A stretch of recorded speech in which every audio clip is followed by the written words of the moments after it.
Hello, everybody. Welcome to the Crypto Hipsters podcast, where I interview founders and co founders, entrepreneurs and artists, executives and stay at home hipsters in crypto and blockchain around the world. And I have an amazing podcast for you today. Let's get to it. And today from Hong Kong, I have an amazing guest. His name is Charles Dosey. He is a managing director at ConsenSys of the APAC region in Hong Kong. Charles, welcome today to the show. A very good morning. Thank you for having me. Thank you. Honor's all mine. So to kick things off, let's start with my standard question is what is your background? And it is a logical background for what you do now. All right. So let's start with the beginning. So I was born in France. After studying in France and Canada, I moved to Asia because I was traveling during my studies in Asia, and I found the region got so much energy. And I thought instead of starting my career in Paris, I should start my career somewhere else, and I could always come back. Long story short, I started my career in China. Later on, went to Chinese university to learn Chinese, and eventually moved to Hong Kong to start a business in electronic consumer goods. Later on, starting my own business in LED lighting, selling that business, going to IPO with a company which acquired me, and kind of thinking of what I wanted to do next and how I could kind of keep exploring and keep remaining curious about things.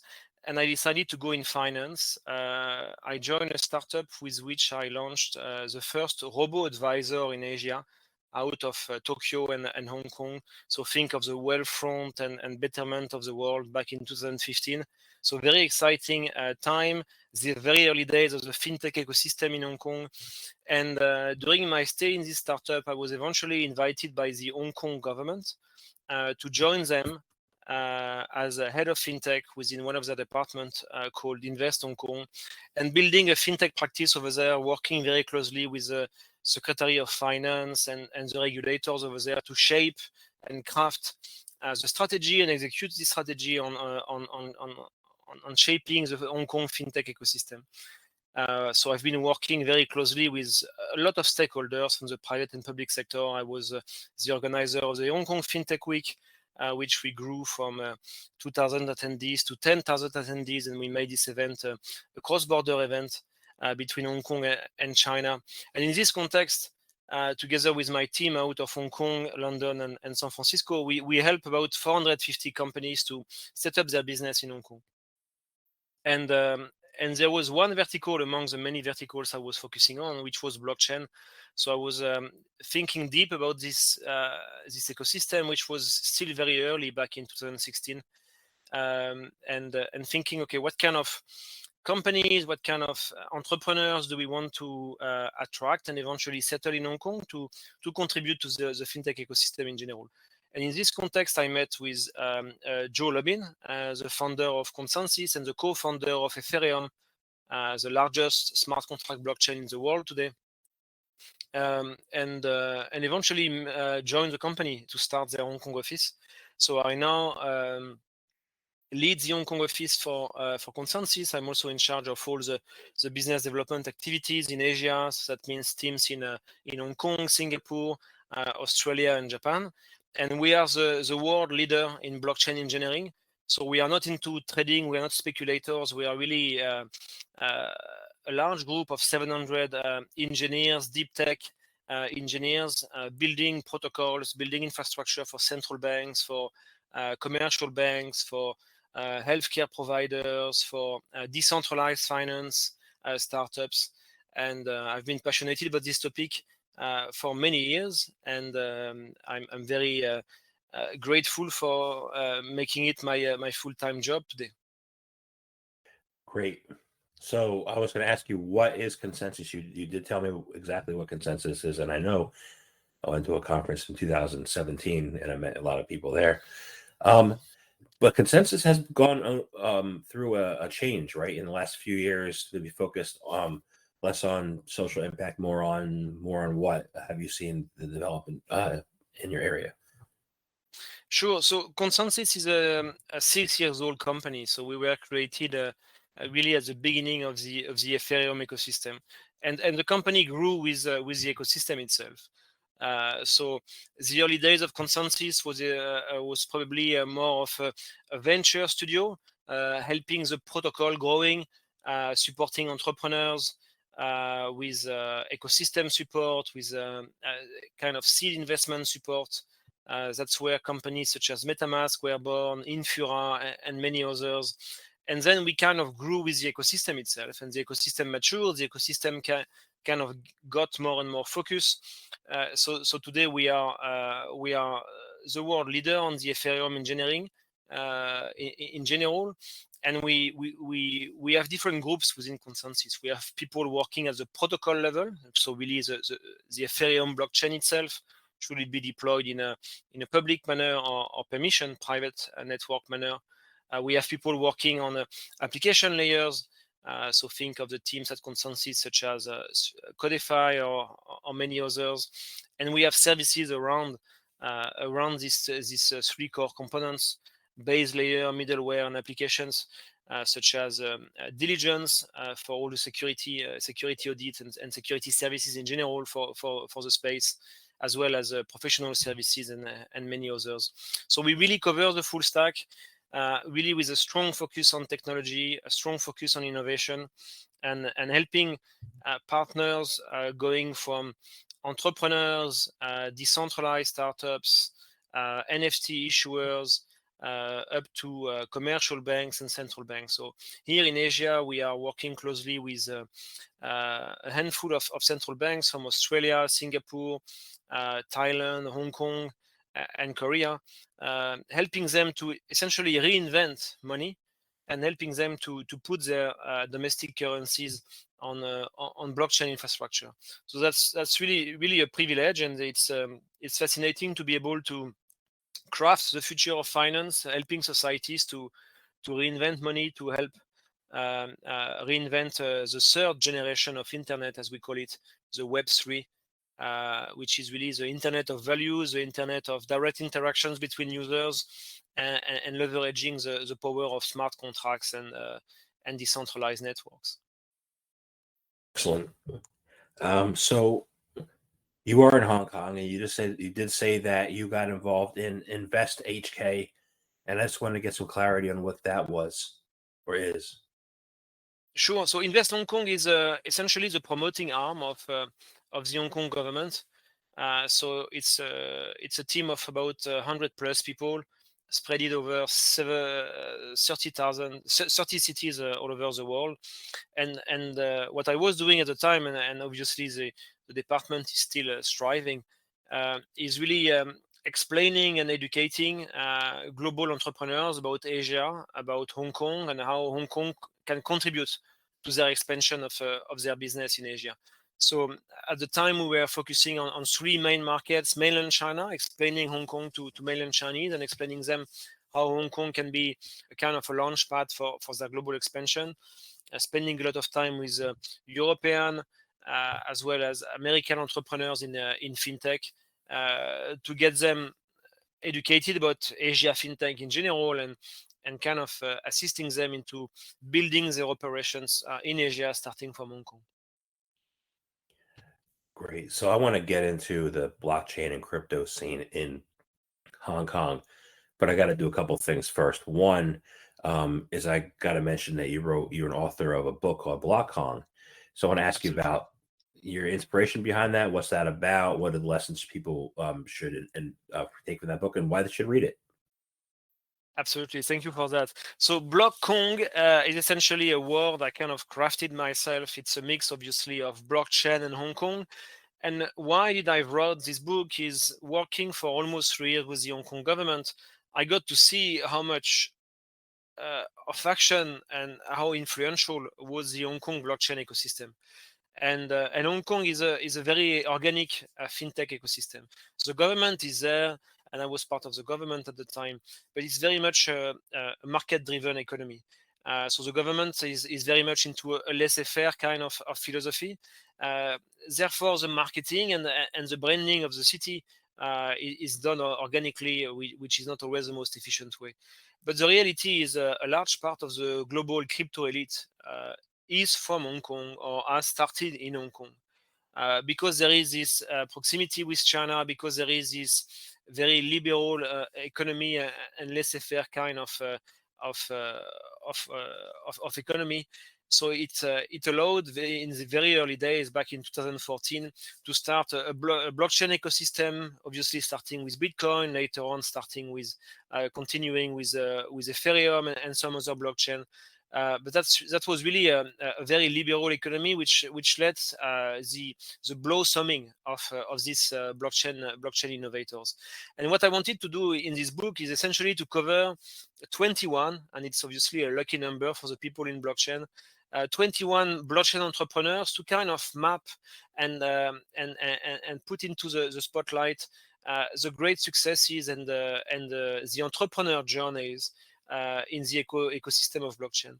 And for some time, I was thinking to speak about the technology itself, but eventually I realized I was more interested into the personal journey of these people. And if you go through the book, you meet 21 people, which some of them used to be a TV anchor at Bloomberg, others were high-profile lawyers or regulators themselves, entrepreneurs which have been doing really great and starting to think about philanthropy in a new way. So 21 very, very interesting profile, and some of them are extremely influential in the global crypto scene. And the book came from a frustration, to be honest. When I was with the government, I had to comply with many rules, and at some point, because I was in charge together with the team of the marketing for the fintech ecosystem, I came with the idea to kind of post some blog posts about these entrepreneurs' journeys. And it was complicated because as a government, we have to remain neutral. But this idea stayed in my mind, right? And when I left the government, I told my boss, I remember very well, now that I'm not with the government anymore, can I write my book? And they told me, yes, you're free. And the next day, I started to kind of put on paper a first summary and thinking of all these interviews. And you should read this book because it's very diverse. There is people which are crypto investors. There is people which are dreamers. There is people which are really deep into the technology. And it's a fun and very light read. It's happening. All the 21 interviews are happening in 21 different locations in Hong Kong, and it's always happening around a breakfast. So you get to enjoy and visit the city in a way, but also get a few lines about the delicacies of the Cantonese cuisine, from dim sum to noodles and other things. And at the same time, you learn also about the amazing journeys of these entrepreneurs. As far as dim sum, have you been to mainland China? Have you gone to Xi'an? Absolutely, I went there where the army is, right? Yeah, the Terracotta Warriors, and they have awesome dim sum there. So just checking. Great. So I want to go into more important things in Hong Kong, like what's the socio-economic political climate. Like 2 years ago, I had somebody reach out to me on WeChat, a young lady. It was back in November 2019, and she said, "Please save me." And then he saw this news going on in Hong Kong about China, and it was really confusing. So I wanted to get your perspective on what that climate's like then and what it has like now and what's changed. Sure. Hong Kong, like many places in the world, is going through changes, and some people got elections, and their new president will disrupt lives. In Hong Kong, we have an history which is a very rich history. We used to be a British colony.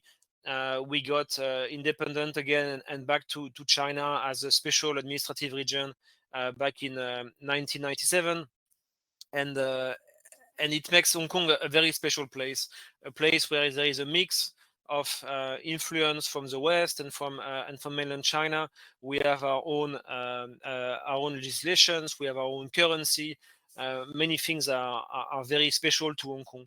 But within this process of getting back to Hong Kong almost 20 years ago now, it has been some changes. So there was some frictions and some social unrest, I would say. Later, it was followed by the COVID crisis, which has been, I think, an impact for all of us all over the world. It's not the first crisis for Hong Kong. It's a special place because of this melting pot between many different communities. It's a very resilient community. It's a community which used to be between different influences. So I will not say the past years have been easy, but we in Hong Kong, whenever we got challenges, stand up again very, very quickly. We've seen that with the social unrest we went through. We are seeing this with the COVID here now. So Hong Kong keep reinventing itself. Hong Kong keep its entrepreneurial spirit. Hong Kong is still the third largest financial center in the world, with a vivid economy in general, 7 million people here, and we are benefiting from being still a bridge between Hong Kong and between the world and China. So regulations are changing here, presidents are changing in other parts of the world. So yes, we are on the spotlight from time to time, but honestly, it doesn't change the spirit of the people, and that's what I wanted to cover also in the book. Despite the change of regulation in crypto, despite the sometimes social unrest we went through, people still believe it's a great and very fertile soil for building businesses and building careers, and I might be one example. Going to Hong Kong thinking I will stay for 2 years, and here I am 15 years later, still here because there is this energy, and some people call Hong Kong the New York of Asia, and I cannot agree more. So the climate has improved. Climate has improved. I think there is some concessions. Things are changing, obviously, but people kind of adapt to it. Business is doing great here in Hong Kong, despite COVID.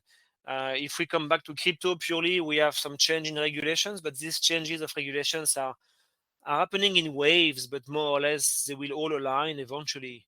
So some countries are more proactive now.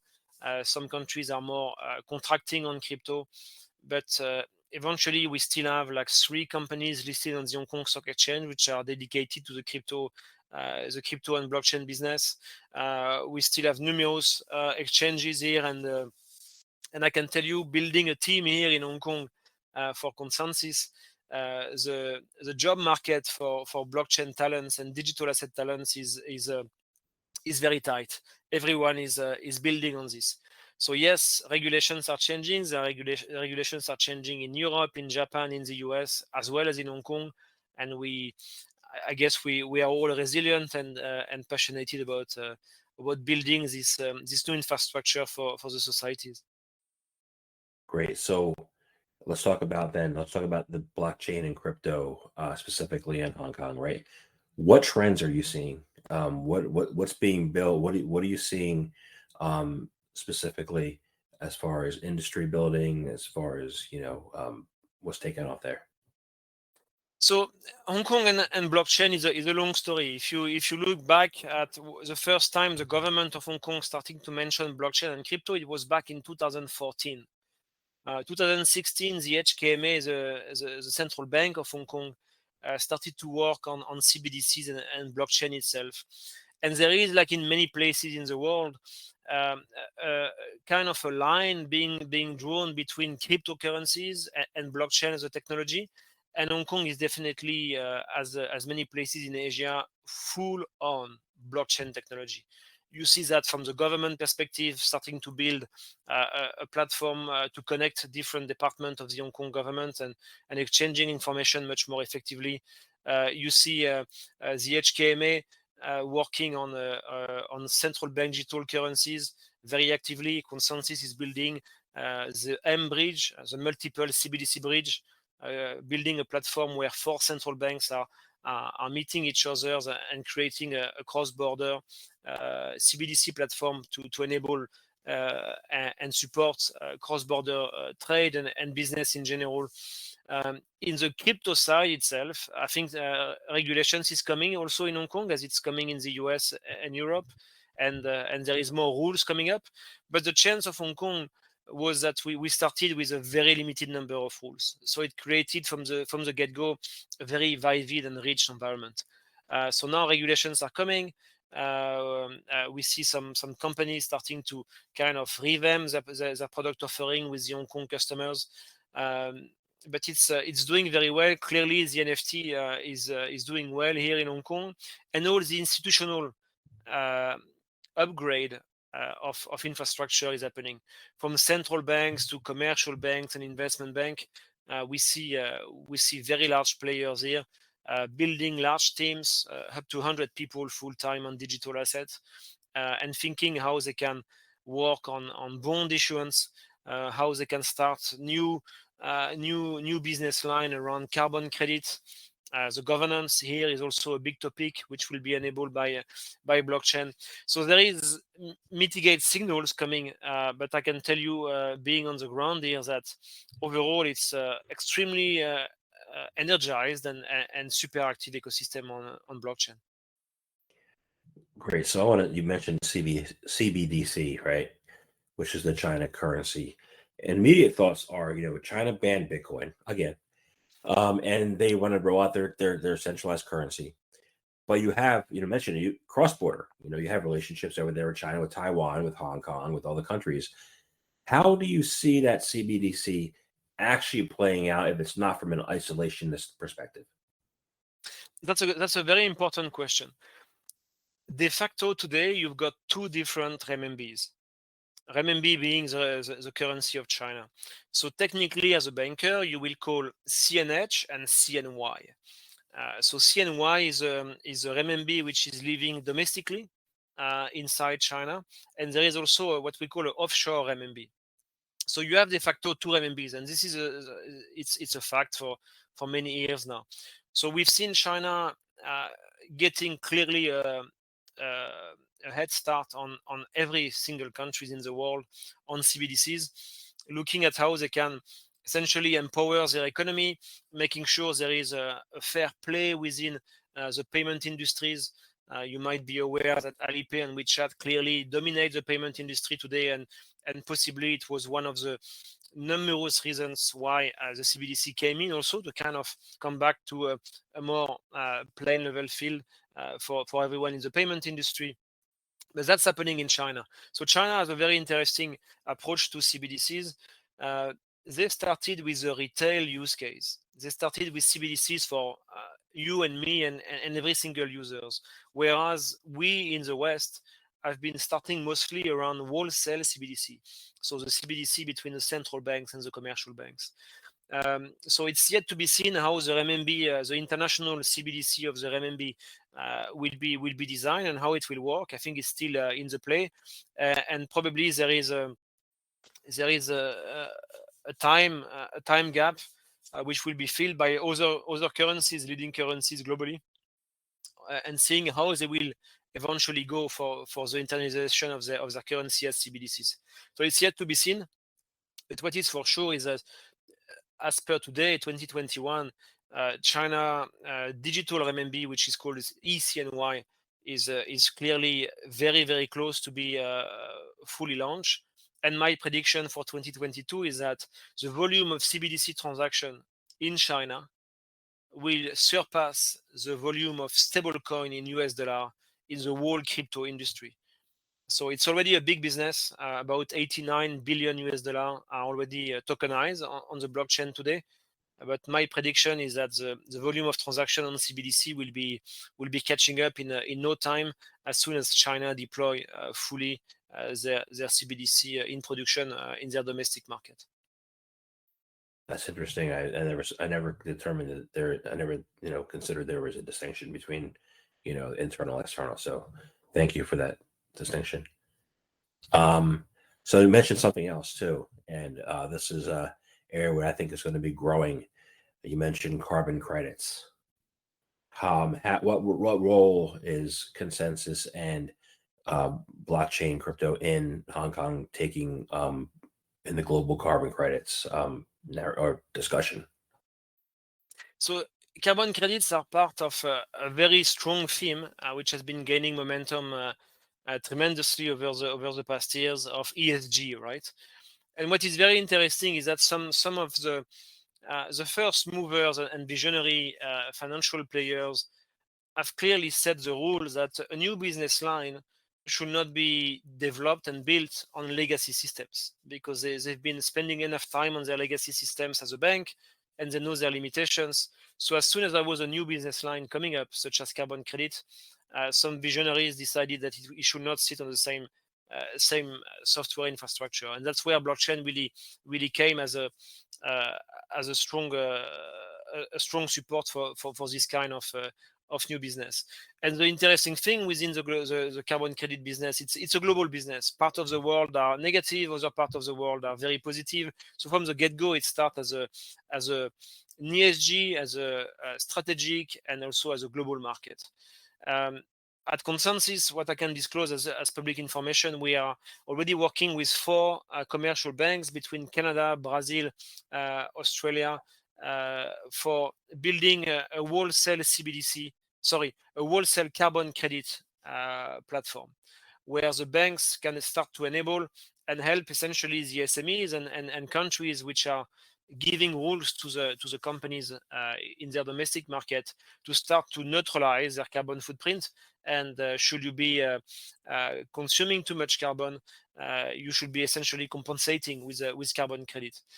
So we start with early banks, but we clearly have a very strong signal and commitment here in Asia, and probably in other parts of the world. I'm mostly focusing on Asia, on building this carbon credit infrastructure globally. What is very interesting is from the get-go, a lot of players are thinking about global standards.